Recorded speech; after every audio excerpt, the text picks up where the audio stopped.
The city of Duranth on planet Virel was silent. Smoke floated in the sky. Buildings had fallen. Fires had burned out. Only ash and broken glass remained. In the middle of the ruins, something moved, a soft cry. It was not an animal. It was a human child, no more than 3 years old. Her small body was covered in dirt and cuts. Her eyes were red from crying. She held a torn piece of cloth, shaking in the cold. The child didn't know her name. She didn't know why fire had fallen from the sky. She only remembered loud noises, a crash, and her mother's voice screaming her name, Lyra.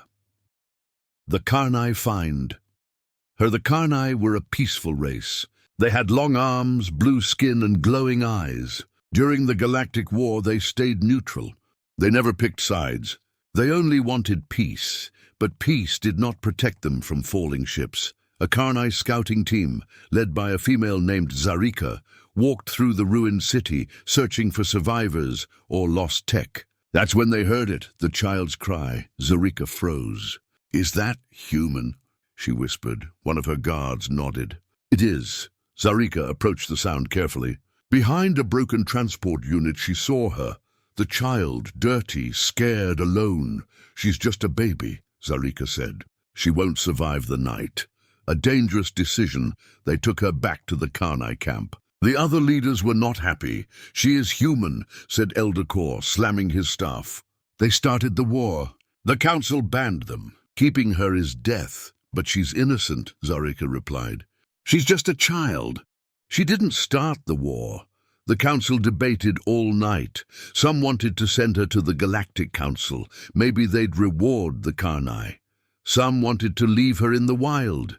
But Zarika and her mate, Talon, made a choice. They would keep her, they would raise her. They named her Lyra, after a Karnai moon that meant hope in darkness, growing in secret years past. Lyra grew strong. She spoke Karnai better than any child her age. Her laughter filled the house.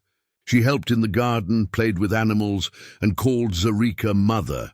But she never knew the truth. Zarika taught her to never go to the city, never show her face to outsiders. Her skin was too soft, too pale. Her hair too different. Her eyes so human. As Lyra grew, so did the danger. Scouts came and went. Council patrols scanned the skies. If anyone found out what she was, the Karnai would be punished, or worse. Zarika and Talon changed her clothes, trained her voice, and kept her far from strangers. But they couldn't hide her forever. A stranger's visit one day, a trader came to town. He sold metal parts, food packets, and strange carvings from the outer systems. He noticed Lyra from a distance. Her smile. "Her eyes, where is that girl from?" he asked quietly. "She's Karnai," someone lied. "She doesn't look it." He said nothing more and left. But Zarika knew something had changed. She felt it in her bones. The night sky changes that night. While Lyra slept peacefully in her room, Zarika stood outside, staring at the stars. Then the sky shifted. She saw them. Black ships, silent as shadows, appearing above the clouds. They made no sound, no lights, just a deep hum that shook the trees. Talon ran out of the house. "Council ships?" he asked. "No," Zarika whispered. "They don't fly like that." The ships didn't attack.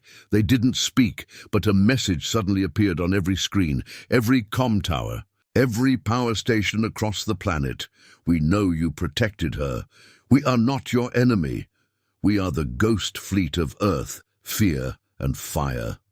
The Karnai people gathered in panic. Some thought it was the end. Others thought Earth had come to destroy them, but nothing happened. The ships just hovered, watching, waiting. Zarika looked at her daughter, Lyra, and held her tight. "They're here for her," she whispered. "But why now?"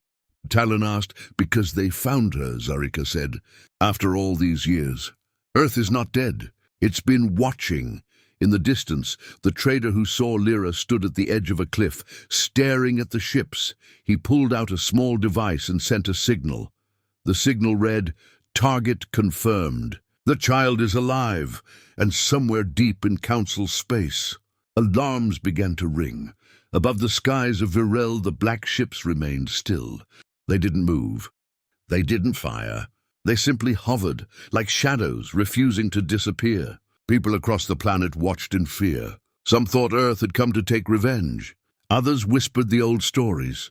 Earth was gone. The humans were broken. They would never return, but they were wrong. Earth had returned, and it had returned silently. The message at the Karnai Central Tower. Screens flickered. A single image appeared. An old Earth flag, dusty and torn, but still flying. Then a voice came through. It was calm, deep, human. To the people of Virel, we thank you. You protected one of our own, a child. Her name is Lyra. Now, Earth protects you. Silence followed. Zarika dropped the bowl in her hands. It shattered on the floor. Her heart pounded. Lyra stood nearby, confused. Mother, what's happening? Zarika pulled her close. Your people. They're not gone. Lyra learns the truth. That night, under dim lantern light, Zarika and Talon told Lyra everything. You are not Karnai, Talon said gently. You came from the stars? From a world that was almost destroyed. Lyra's hands shook. Her voice cracked. Why? Why didn't you tell me? We were protecting you, Zarika said. If the council found out, they would have killed us all. Lyra stood up slowly, her knees weak. I want to meet them, she whispered.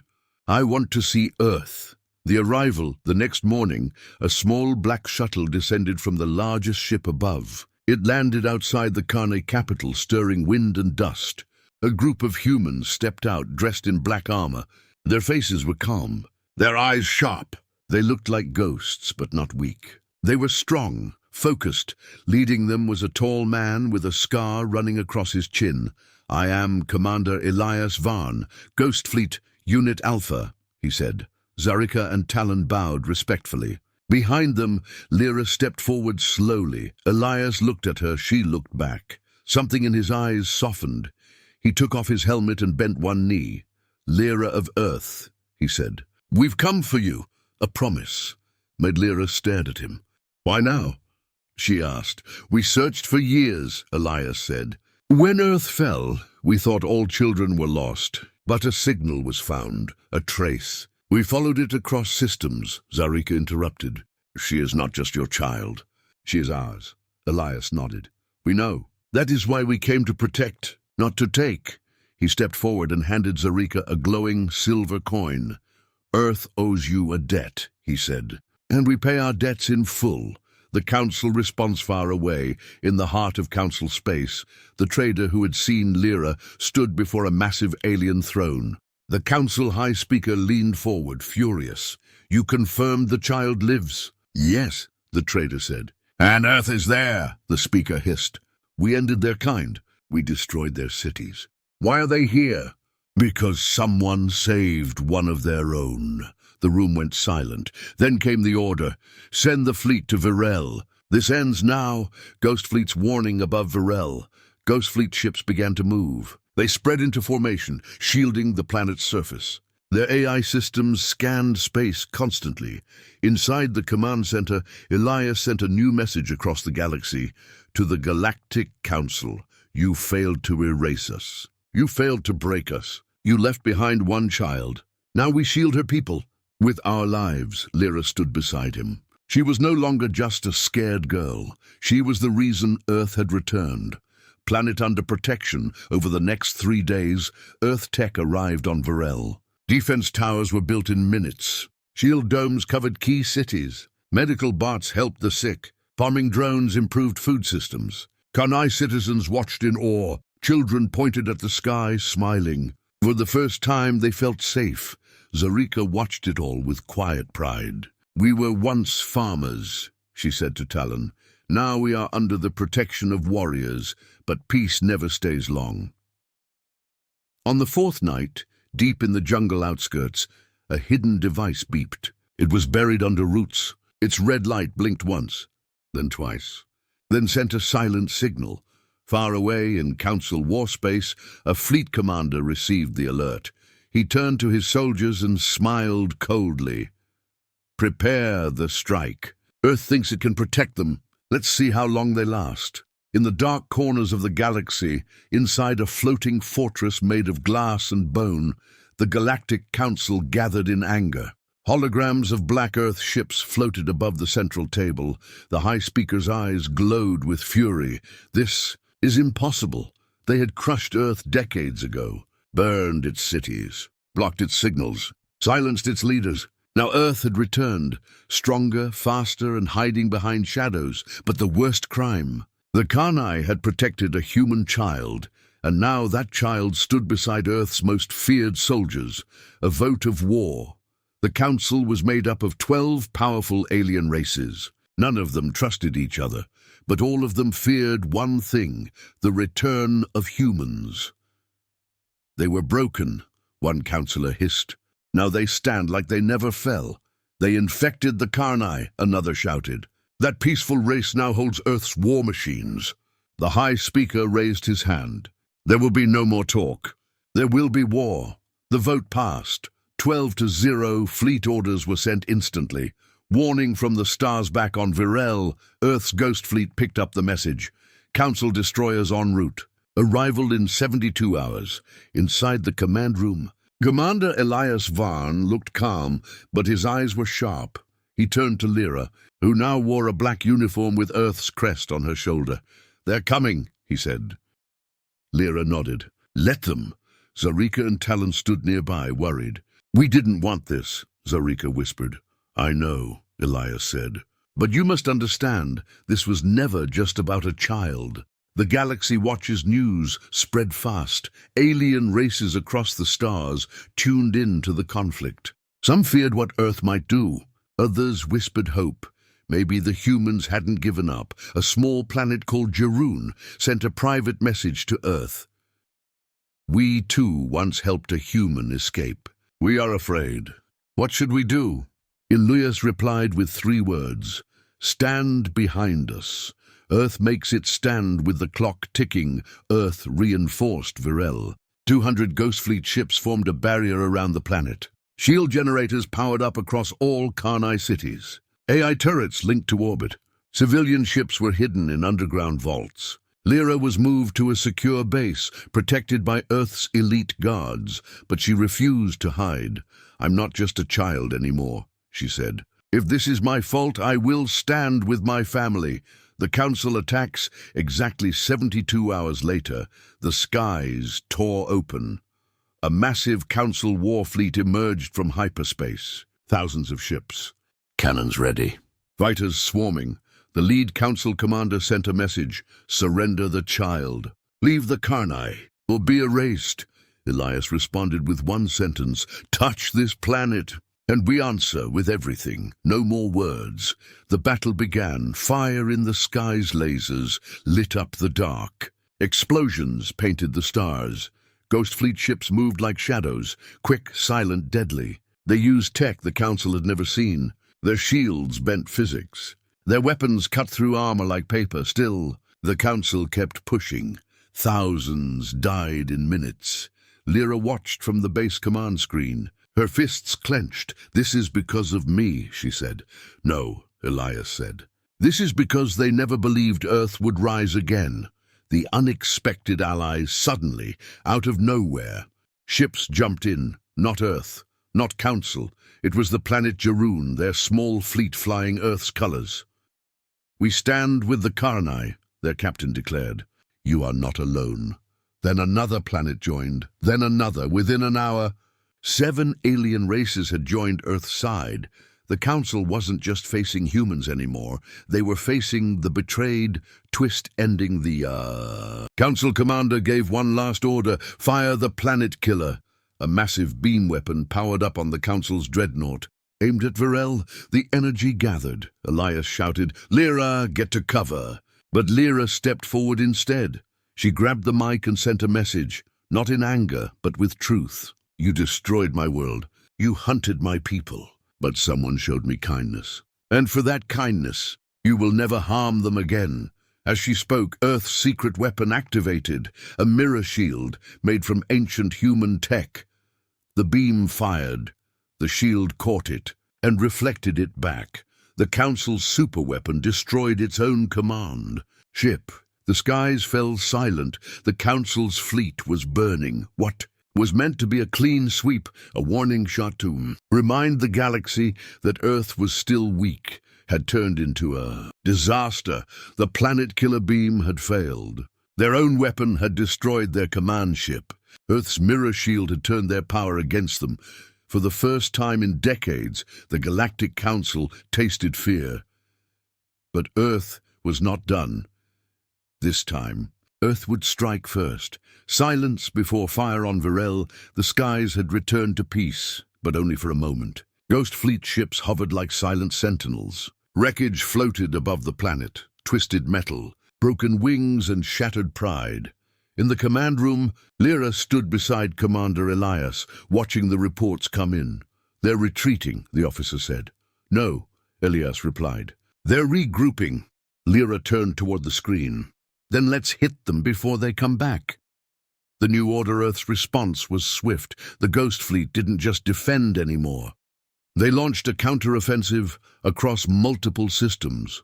Earth's plan wasn't just to fight the Council, it was to break their control, planet by planet.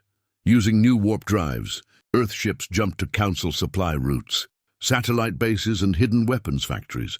Each time, they gave a warning. This is not a war of conquest. This is the cost of your betrayal. Then, they struck with perfect precision.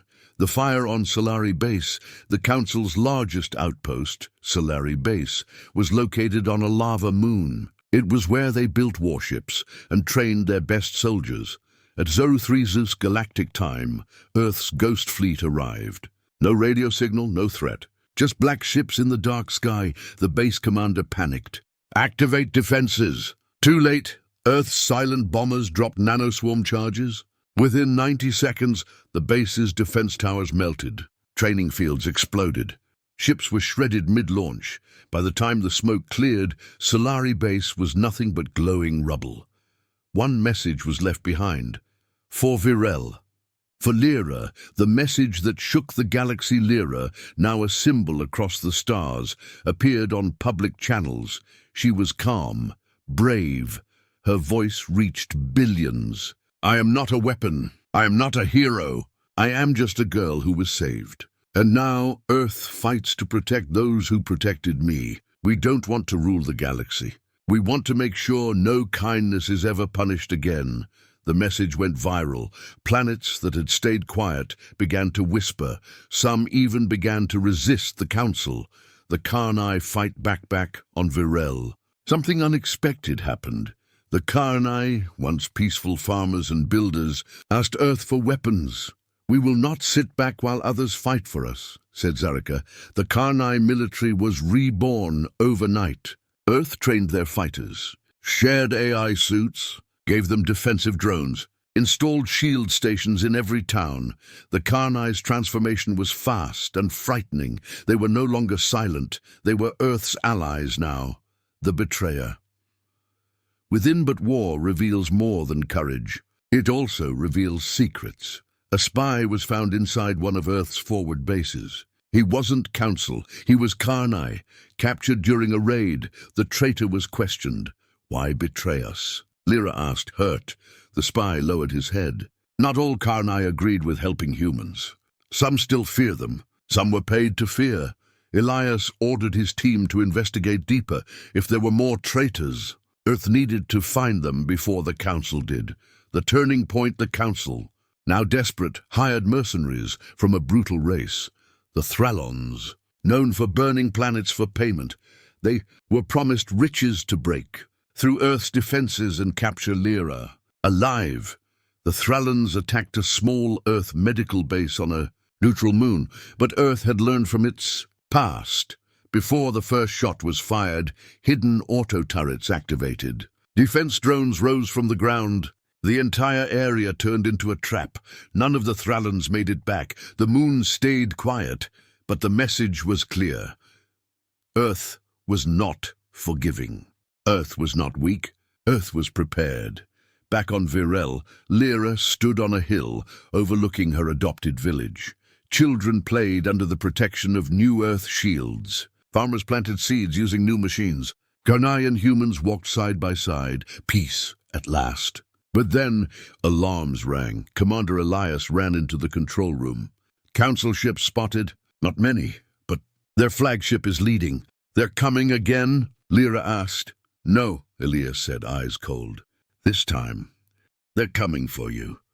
The sky above Virel turned red, not from sunset, from fire. A massive warship, the Council's flagship, entered orbit. It was dark gold, shaped like a dagger, and its arrival shook the air itself. Alarms screamed across Karnai cities. People ran. Shields rose. Inside Earth's command base, Commander Elias Vaughn stared at the screen.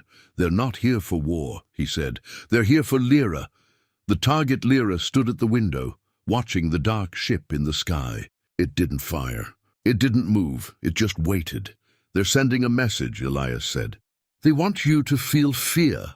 I'm not afraid, Lyra said. Not anymore. But her voice was tight. She had seen what the Council could do. She had seen cities burn in old recordings. She had heard stories of Earth's fall. Now she was the center of their attention. The Council's offer message came through, this time in clear language. A Council speaker appeared on every screen. Hand over the human girl, and the Council will leave Virel in peace. Fail to comply, and we will destroy this world. People across the planet went silent. Even some Karnai looked at each other with fear. This was the Council's main fleet. Earth had won battles, but could it win this? Zarika stepped in front of the crowd. She is my daughter, she said. We do not trade our children. Earth's secret protocol Elias turned to his officers.